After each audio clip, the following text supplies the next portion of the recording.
Hello everyone, मेरा नाम है डॉक्टर कोमल सिंह चौहान और आज की वीडियो में हम समझने जा रहे हैं एलीट थियोरी ऑफ डेमोक्रेसी, जिसमें ना ही हम सिर्फ इसके मीनिंग और फीचर्स को समझेंगे, बल्कि हम इस थियोरी के जो इम्पोर्टेंट कंट्रीब्यूटर्स हैं उनके कोर आइडियाज को शॉर्ट में डिस्कस करेंगे along with the criticism and significance of this theory. तो चलिए शुरुआत करते हैं इस थियोरी के मीनिंग को समझकर। यूजुअली हम डेमोक्रेसी के बारे में क्या सुनते हैं? That it is government of the people, for the people and by the people. लेकिन इसी बात को elite theory of democracy oppose करती है। ये मानती है कि गवर्नमेंट बाय द पीपल कभी भी नहीं हो सकता है। Why? क्योंकि गवर्नमेंट तो बाय द एलीट्स होती है। अब ये एलीट्स कौन होते हैं? एलीट्स, जिन्हें हिंदी में अभिजात वर्ग कहा जाता है, एक ऐसी माइनॉरिटी होती है जिसके पास पावर, वेल्थ और प्रिविलेज कॉन्सेंट्रेटेड होते हैं। तो नंबर्स में तो ये माइनॉरिटी में होते हैं, बट सारी पावर इन्हीं के पास में होती है। तो एलीट थ्योरी इन जनरल क्या मानती है? ये मानती है कि सोसाइटी में दो तरीके के ग्रुप्स एग्जिस्ट करते हैं। एक होते हैं एलीट्स और दूसरे होते हैं मासेस। एलीट्स होते हैं माइनॉरिटी में, मासेस होते हैं मेजॉरिटी में। एलीट्स गवर्न करते हैं या रूल करते हैं और मासेस पर रूल किया जाता है। They are the governed. सारी पावर और वेल्थ एलीट्स के हाथ में ही होती है।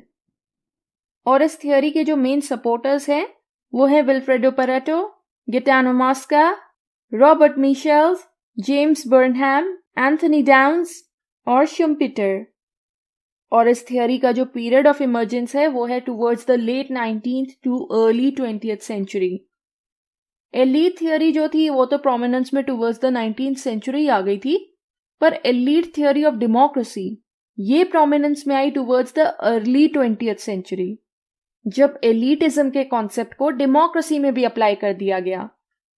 तो अब सवाल आता है कि एलीट थियोरी ऑफ डेमोक्रेसी की डेफिनेशन क्या है?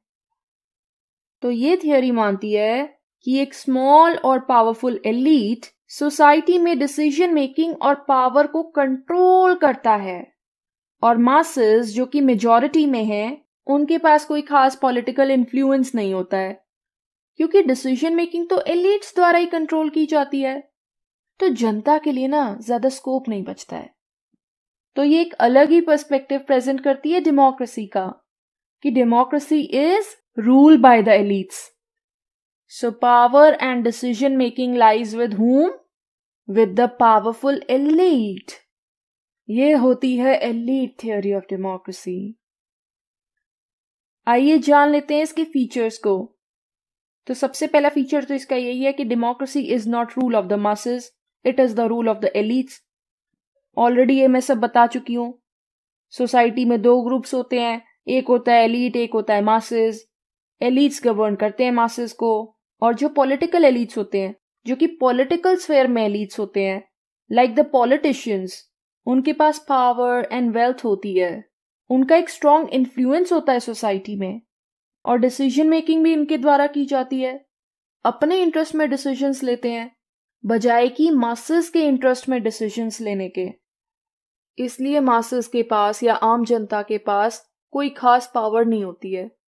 उनका काम तो बस एलीट्स को इलेक्ट करना ही रह जाता है। फिर एक बहुत ही इंपॉर्टेंट कॉन्सेप्ट आता है जो कि है इनएविटेबिलिटी ऑफ एलीट्स। इनएविटेबिलिटी होता है जिसको आप अवॉइड नहीं कर सकते हो, और ये कॉन्सेप्ट भी यही कहता है कि एलीट रूल को अवॉइड नहीं किया जा सकता है। इट इज नेचुरल, क्योंकि एलीट्स जो होते हैं इनके पास सुपीरियर नॉलेज होता है और रिसोर्सेज भी होती हैं। तो लोग जो हैं वो अपनी एबिलिटीज में, अपनी क्षमताओं में बराबर नहीं होते हैं, समान नहीं होते हैं, इक्वल नहीं होते हैं, और इसी वजह से कोई एलीट बनता है तो कोई नॉन एलीट बनता है। इसको अवॉइड नहीं किया जा सकता है। और क्योंकि एलीट्स के पास सुपीरियर एबिलिटीज होती हैं, वो अपना कंट्रोल एस्टैब्लिश कर सकते हैं ओवर द मासेस। और हर किसी में एबिलिटी भी नहीं होती है रूल करने की, ये सिर्फ एलीट्स के पास होती है। और मासेस की क्या एबिलिटी होती है? कि उन पर रूल किया जाए। तो ये होता है inevitability of elites. Next feature is the elite competition. Democracy को एक ऐसे कंपेटिटिव एरिया के तौर पर देखा जाता है जहां पर अलग अलग एलीट ग्रुप्स पावर के लिए compete करते हैं। तो इसका मतलब ये हुआ कि जो अलग अलग पॉलिटिकल पार्टीज हैं वो अलग अलग एलीट ग्रुप्स हैं और वो पावर के लिए compete कर रहे हैं। इसीलिए जो डेमोक्रेसी है वो क्या है? एक कंपेटिटिव स्फेयर है जहां पर एलीट कंपटीशन होता है। And there is circulation of elites. Elites का एक सर्कुलेशन चलता रहता है। ओल्ड एलीट्स जो होते हैं they are replaced by the new elites.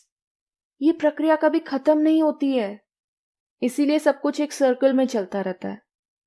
So like जो ओल्ड पॉलिटिशियंस हैं they will be replaced by the new politicians और वो फर्दर compete करेंगे पावर में। और एलीट्स ना सिर्फ पॉलिटिकल स्फेयर में प्रेजेंट नहीं होते हैं, पर ये हर स्फेयर में होते हैं। एजुकेशन में भी होते हैं, इन्हें इंटेलेक्चुअल्स कहा जाता है। इंडस्ट्रीज में भी होते हैं, हर एरिया में इनकी मौजूदगी है। इसको प्लूरैलिटी ऑफ एलीट्स भी कहा जाता है कि अलग अलग स्फेयर्स में अलग अलग एलीट ग्रुप्स एग्जिस्ट करते हैं। तो ये जो गवर्नमेंट ऑफ द पीपल है या बाय द पीपल है, ये सिर्फ एक मिथ है। रियलिटी में तो ये गवर्नमेंट ऑफ द एलीट्स ही है। तो यहाँ पर ये जो क्लासिकल डेफिनेशन एक दी जाती है डेमोक्रेसी की एब्राहम लिंकन द्वारा, उसको कॉन्ट्राडिक्ट कर रहे हैं क्योंकि अपना नजरिया पेश कर रहे हैं डेमोक्रेसी का।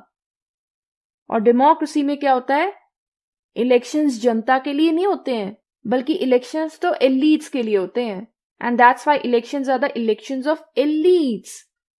एक पार्टी का एलीट दूसरी पार्टी के एलीट्स के साथ compete करता है और आइडियोलॉजी का कोई रोल नहीं होता डेमोक्रेसी में।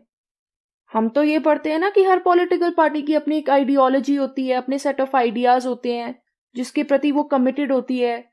कोई कंजर्वेटिव होते हैं, कोई लिबरल होते हैं, लेकिन ये इस बात को रिजेक्ट कर रहे हैं। एंड ऑल्सो पॉलिसी मेकिंग में जनता का पार्टिसिपेशन नहीं होता है। And this goes against the principles of direct democracy, जो कि मानता है कि लोग ही पॉलिसी मेकिंग में पार्टिसिपेट करते हैं, उन्हीं के द्वारा लॉज बनाए जाते हैं। तो ये होते हैं features elite theory of democracy के। एक बार शॉर्ट में जान लेते हैं जो एलीट थ्योरी के कंट्रीब्यूटर्स हैं उनके आइडियाज के बारे में। मैं एक एक लाइन में एक्सप्लेन कर देती हूँ, because as students of political science and theory ये आपको पता होना चाहिए। और यहाँ जो आप चार थिंकर्स देख रहे हैं, परेटो, मॉस्का, मिशेल्स और सी राइट मिल्स, इनकी एलीट थ्योरी पर मैं सेपरेट वीडियो भी बना चुकी हूँ, आप मेरे चैनल पर जाके चेक कर सकते हैं। तो सबसे पहले आते हैं Vilfredo Pareto. He was an Italian और वो पहले ऐसे थिंकर थे जिन्होंने एलीट शब्द को पॉपुलराइज किया था और इसके साथ ही साथ एलीट और मासेस टर्म का यूज किया था किनको इंडिकेट करने के लिए? सुपीरियर एंड इंफीरियर को। एलीट सुपीरियर ग्रुप होता है और मासेस इंफीरियर ग्रुप होता है सोसाइटी में। और ये सर्कुलेशन ऑफ एलीट्स का कॉन्सेप्ट भी देते हैं, जिसमें वो बताते हैं कि कैसे एक एलीट दूसरे एलीट को रिप्लेस करता रहता है और ये जो प्रक्रिया एक सर्कल में चलती रहती है। इनकी एक फेमस स्टेटमेंट भी है कि history is the graveyard of aristocracies. और इसके अलावा उन्होंने फॉक्स एंड लायन का कॉन्सेप्ट भी दिया है। और ये दो ऐसी क्वालिटीज हैं जिनके बेसिस पर एलीट्स रूल करते हैं। फॉक्स की क्वालिटी होती है यूज ऑफ कनिंगनेस या चालाकी, और लायन की क्वालिटी होती है यूज ऑफ फोर्स। इसके बाद आते हैं गिटानो मॉस्का। इन्होंने भी सोसाइटी को दो ग्रुप्स में डिवाइड किया है, रूलर्स एंड द रूल्ड। और इनके इंपॉर्टेंट वर्क का भी क्या नाम है? The ruling class. तो जो रूलिंग क्लास होती है या जो एलीट्स होते हैं वो सोसाइटी में वेल्थ एंड पावर को कंट्रोल करते हैं।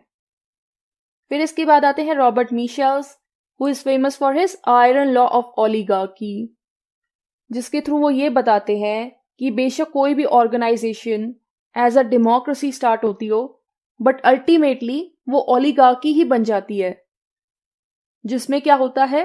Rule of the few. और वही चुनिंदा लोग जो कि चोजन फ्यू होते हैं वो ऑर्गेनाइजेशन को डोमिनेट करते हैं। ऑर्गेनाइजेशन उन्हीं के द्वारा चलाई जाती है, बाकी लोगों का डिसीजन मेकिंग में कोई रोल नहीं होता है। फिर सी राइट मिल्स ने अपने वर्क द पावर एलीट में, जो कि पब्लिश हुआ था 1956 में, अमेरिका के बारे में बताया। उनका मानना है कि अमेरिका में पावर 3 क्लासेस के पास होती है, जो कि वहां के पावर एलीट्स होते हैं, और वो 3 क्लासेस होती हैं बिजनेस ग्रुप्स, पॉलिटिशियंस और मिलिट्री। बाकी सभी क्लासेस और इंस्टीट्यूशंस, चाहे वो रिलीजियस, एजुकेशनल या फैमिली इंस्टीट्यूशंस हो, वो सभी इन 3 पावर एलीट से सबऑर्डिनेट होते हैं। उसके बाद आता है जोसेफ शुम्पेटर का डेमोक्रेटिक एलिटिज्म, जो कि उन्होंने प्रोवाइड किया था अपने work capitalism, socialism and democracy में।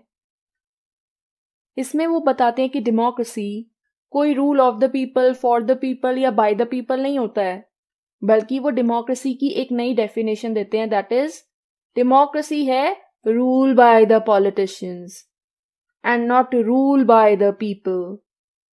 और पॉलिटिशियंस ही एलीट्स हैं जो कि आपस में compete करते हैं इलेक्शंस के दौरान पॉलिटिकल पावर को अचीव करने के लिए, अपनी गवर्नमेंट फॉर्म करने के लिए।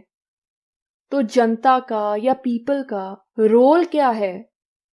जो डिफरेंट डिफरेंट एलीट्स compete कर रहे हैं, या हम कह सकते हैं जो डिफरेंट डिफरेंट पॉलिटिशियंस compete कर रहे हैं, उनमें से जनता अपने रूलर को चूज करे। बस ये काम है लोगों का, अकॉर्डिंग टू जोसेफ शुम्पेटर। वही रेमंड एरन अपने work social structure and the ruling class में क्या बताते हैं? उनका मानना है कि लिबरल डेमोक्रेसी में प्लूरैलिटी ऑफ एलीट्स होती है। अलग अलग स्फेयर्स में अलग अलग एलीट्स एग्जिस्ट करते हैं। सोशल स्फेयर में अलग होता है, इकोनॉमिक स्फेयर में अलग होता है, लेकिन इनके बीच में यूनिटी नहीं होती है, ये डिवाइडेड होते हैं। इसके अलावा वो ये भी बताते हैं कि जो कम्युनिस्ट सोसाइटीज होती हैं, इसमें वो एग्जाम्पल देते हैं सोवियत यूनियन का, वहां पर जो एलीट्स होते हैं वो यूनाइटेड होते हैं, in contrast to the liberal democracy. Giovanni Sartori ने भी अपने व्यूज दिए हैं एलीट थ्योरी ऑफ डेमोक्रेसी से रिलेटेड, और उनके वही व्यूज हैं जो शुम्पेटर के हैं कि डेमोक्रेसी एक ऐसा प्रोसीजर है जिसके थ्रू जनता अपने लीडर्स को चुनती है, और जो लीडर्स होते हैं या एलीट्स होते हैं ये पावर अचीव करने के लिए आपस में ही compete करते हैं। तो ये एलीट्स को कोर मानते हैं डेमोक्रेटिक सिस्टम का, सेंटर मानते हैं डेमोक्रेसी का एलीट्स को। तो ये थे कुछ कंट्रीब्यूटर्स और उनके कोर आइडियाज। बाकी मैं आपको बता दूं कि रेमंड एरन के वर्क को, जो कि है social structure and the ruling class, इसको यूजीसी नेट में कपल ऑफ टाइम्स पूछा जा चुका है। एंड एज यूजुअल इस थियोरी को भी क्रिटिसाइज किया गया है। सबसे पहला क्रिटिसिज्म यही है कि ये जनता की कैपेबिलिटीज को इग्नोर करती है। ये मानती है कि मासेस तो सिर्फ गवर्न हो सकती है, तो ये जनता में या मासेस में फेथ नहीं दिखाती है, भरोसा नहीं दिखाती है। इसके अलावा ये कंजर्वेटिव थियोरी है क्योंकि ये स्टेटस को सपोर्ट करती है। इसका मानना है कि जैसा चल रहा है चलने दो। अगर सोसाइटी में इनइक्वालिटी है, कुछ लोग ज्यादा पावरफुल हैं और कुछ के पास पावर और रिसोर्सेज ही नहीं है, तो ऐसा चलने देना चाहिए क्योंकि ये नेचुरल है और एलीट रूल को भी रिप्लेस करने की जरूरत नहीं है। तो ऐसा करके ये स्टेटस को ही सपोर्ट कर रहा है तो ये थियोरी ऑफ डेमोक्रेसी, पर ये नेचर में अनडेमोक्रेटिक है। क्यों है इसका आपको आइडिया लग गया होगा। लोगों को तो इंपॉर्टेंस नहीं दे रही है। ये मानती है कि democracy is not the government by the people of the people. ऐसा कह के डेमोक्रेसी के प्रिंसिपल्स को ही अपोज कर रही है, उन्हें कॉन्ट्राडिक्ट कर रही है। So that's why it is undemocratic in nature. Also लोगों का कोई रोल नहीं है पॉलिसी मेकिंग में, और लीडर्स को बहुत ही ज्यादा इंपॉर्टेंस दिया जा रहा है। आपने रियलाइज किया होगा ये, अगर ध्यान से लेक्चर को सुना हो तो, कि डेमोक्रेसी तो एक ऐसी प्रक्रिया है जिसके थ्रू हम लीडर्स को चुनते हैं। तो लीडर्स को बहुत ज्यादा इंपॉर्टेंस दिया जा रहा है और पब्लिक ओपिनियन को इंपॉर्टेंस ही नहीं दी जा रही है। It doesn't talk about the public opinion, क्योंकि जनता को तो ये कुछ समझते ही नहीं है। इनका कंसर्न सिर्फ और सिर्फ एलीट से है। और ये इक्वालिटी के प्रिंसिपल के भी अगेंस्ट है। यहां आप बता सकते हो इनएविटेबिलिटी ऑफ एलिट्स वाले कॉन्सेप्ट के बारे में कि कैसे ये जस्टिफाई करता है इनइक्वालिटी को। ये कहता है कुछ लोगों के पास ज्यादा कैपेबिलिटी है और कुछ के पास नहीं है, और एलिट्स जो हैं उनके पास सुपीरियर क्वालिटीज है, इसीलिए वो रूल करते हैं, उनके पास पावर है, कंट्रोल है, अथॉरिटी है। तो ये इनइक्वालिटी को जस्टिफाई कर रहा है and hence it is against the principle of equality. And it is also oppose to pluralism. Pluralist theory क्या कहती है कि पावर एलिट्स के पास कॉन्सेंट्रेटेड नहीं होती है, बल्कि डिफरेंट डिफरेंट सेंटर्स में या डिफरेंट डिफरेंट ऑर्गेनाइजेशंस के पास डिस्ट्रीब्यूटेड होती है। तो जो एलीट थियोरी है ये प्लूरलिस्ट थियोरी के कॉन्ट्रास्ट में है। लेकिन ऐसा नहीं है, इसकी सिग्निफिकेंस नहीं है। ये हमें डेमोक्रेटिक सोसाइटीज में जो पावर डायनामिक्स हैं उनके बारे में बताती है कि कैसे पावर डेमोक्रेसीज में भी कुछ चुनिंदा लोगों द्वारा कंट्रोल की जाती है, उन लोगों के हाथ में होती है। वही जनता के पास पावर ही नहीं होती है, वो तो सिर्फ एलिट्स को इलेक्ट कर सकते हैं, यही उनकी पावर है। तो एक नया नजरिया पेश कर रही है डेमोक्रेसी को लेकर, और इससे ना ही हमें सिर्फ डिस्ट्रीब्यूशन ऑफ पावर के बारे में पता चलता है, बल्कि ये भी पता चलता है कि एक सोसाइटी में डिसीजन मेकिंग कैसे एक्सरसाइज की जाती है, कौन डिसीजंस लेता है, किसके पास ये अथॉरिटी होती है, ये सब हमें जानने को मिलता है। और ये पॉजिटिव तरीके से डेमोक्रेसी को क्वेश्चन करती है। इस थियोरी के थ्रू जो हम डेमोक्रेसी की शॉर्टकमिंग्स हैं उनको दूर करने का प्रयास कर सकते हैं, क्योंकि ये थियोरी उन शॉर्टकमिंग्स को हाईलाइट करती है, उन शॉर्टकमिंग्स के बारे में बताती है, and which is control of the elites. तो ये सिग्निफिकेंस थी एलीट थियोरी ऑफ डेमोक्रेसी की। इसमें आप ये भी ऐड कर सकते हो कि ये थियोरी डेमोक्रेसी का एक नया पर्सपेक्टिव पेश करती है। तो ये था हमारा आज का टॉपिक, जिसमें हमने समझा एलीट थियोरी ऑफ डेमोक्रेसी को। आई होप कि आपको समझ में आया होगा। तो आज की वीडियो में इतना ही। अगर आपको मेरी वीडियो पसंद आई हो तो प्लीज इसे लाइक कीजिएगा, अपने दोस्तों और फैमिली रिलेटिव से शेयर कीजिएगा और मेरे चैनल को सब्सक्राइब कीजिएगा। Thank you so much. आपका दिन शुभ हो।